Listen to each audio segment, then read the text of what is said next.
What up, guys? It's Jess, your favorite recovery, and we are here at the Needle Exchange in Milwaukee, Wisconsin. And we are actually going to sit here and talk to these women. I have Miss Chelsea right here, and she's going to kind of just go over a little bit about what this harm reduction site does for our community in Milwaukee. Miss Chelsea, can you please just go ahead and introduce yourself, please? Yeah, I'm Chelsea. I'm a prevention navigator with 16th Street Prevention Center. All right. And what does that all entail?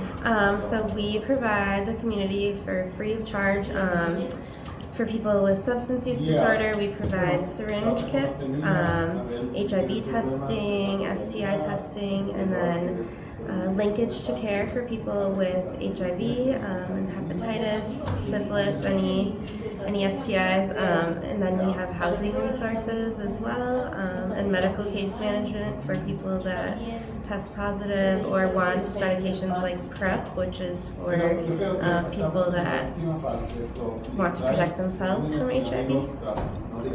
All right. So you guys offer, if people come in here and ask for this kit, do you guys offer them treatment?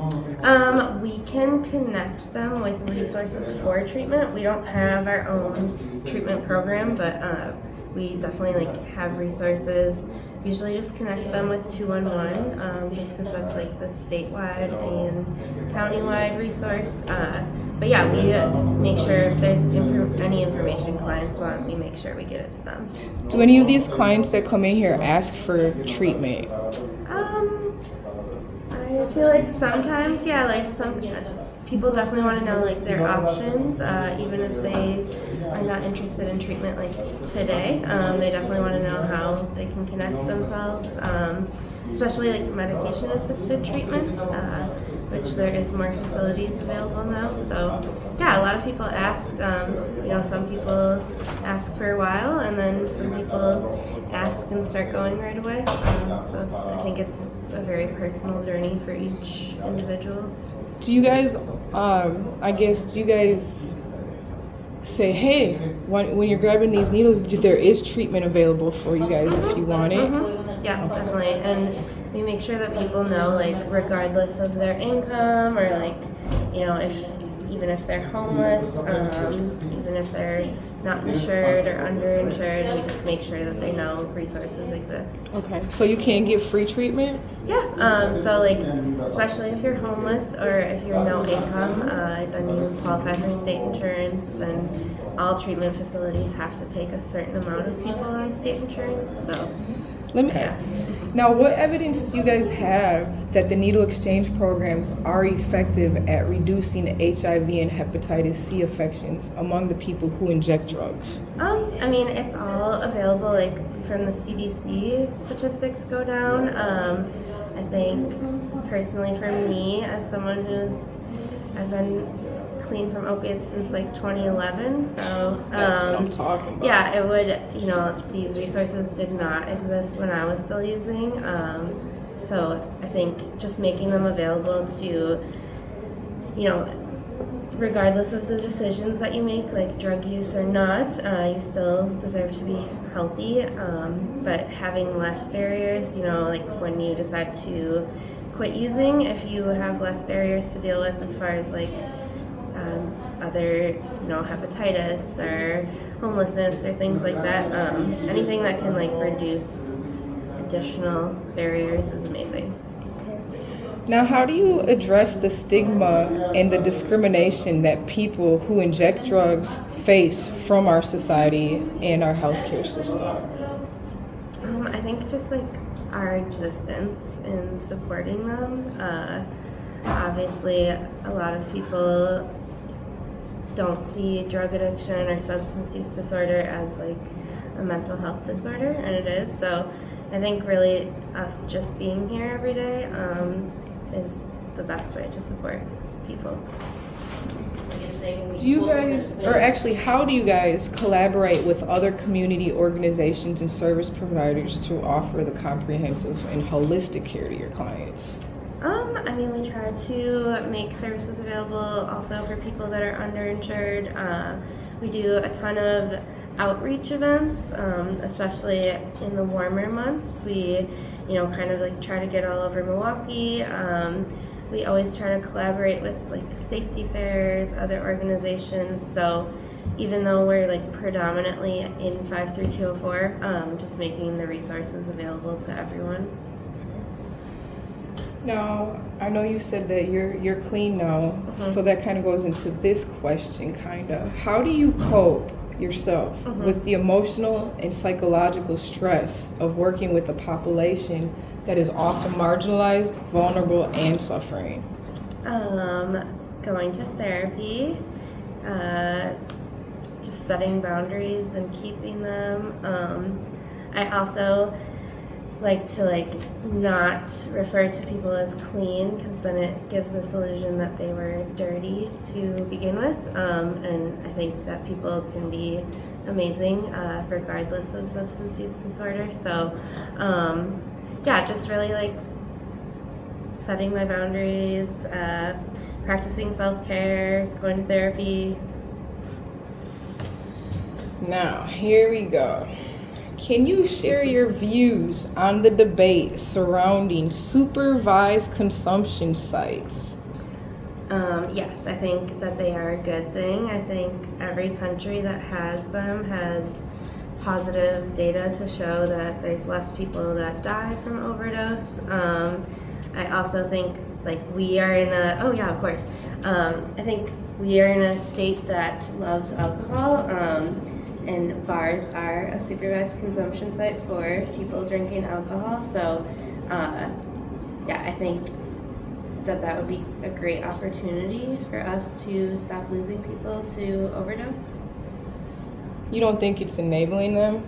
No, I mean, I think at the end of the day, people are going to do what they want to do. How do you address the criticism that comes to such initiatives? I mean, I personally just try to ignore it. Even if only one person succeeds from this program, that person has the opportunity to impact a lot of lives. So it's really try not to pay attention to it. It's hard, but it's just a negative time suck of energy. So just focusing on what you can do and how you can help. So, what would you say your stance on providing harm reduction services to individuals who may be engaged in illegal activities related to drug use?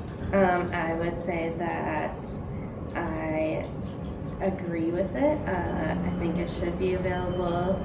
I think that it is helping our community. It's helping our community to be healthier.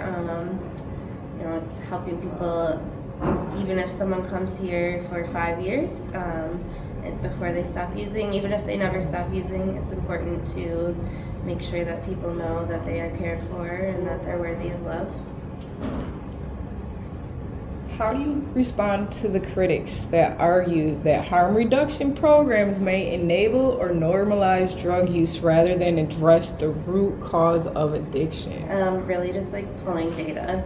Numbers speak for themselves. So CDC data, any data that shows that harm reduction programs are helpful, that medication assisted treatment is helpful. I think for me, I don't tell a lot of people that I stopped using opiates, but I am an example of that. So if I have to pull that card, I will.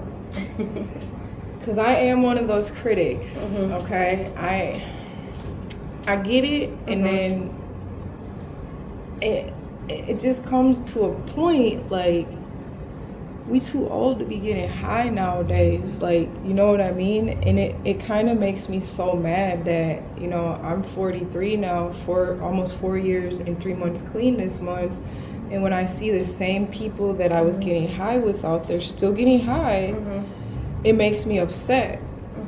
And then people are like, well, meet them, you gotta meet them where they are in their recovery. Well, how is that working for them, meeting them where they are? Because for me, passing out clean needles, I feel is enabling my community. This is my opinion, though. Like I said, I'm not here to start trouble or anything like that, but this is how I feel, and that's why I'm here today. And I appreciate you getting on here and explaining, more, educating me a little bit more, and then my people and stuff like that. Again, I already asked you if you guys offer treatment. How do you handle the cases where harm reduction interventions might be perceived, I guess we kind of went over this, as enabling, rather supporting the individuals in their journey towards recovery? Like, why can't we press more treatment rather than pressing out more needles? You know what I mean? I think, I feel like you probably empathize with people will make changes in their life when they want to.